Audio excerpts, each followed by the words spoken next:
В этом видео я расскажу о простенькой программе GFA Explorer, которая позволяет узнать всю информацию о вашем компьютере.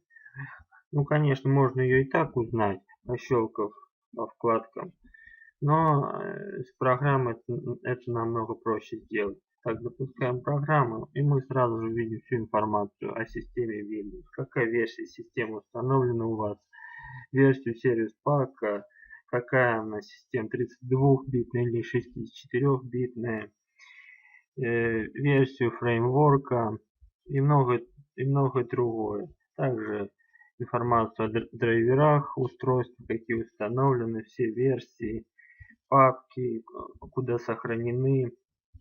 Вот, всю информацию о компьютере узнаете.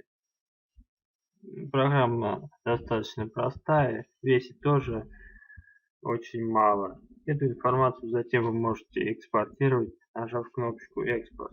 Всем рекомендую ее использовать.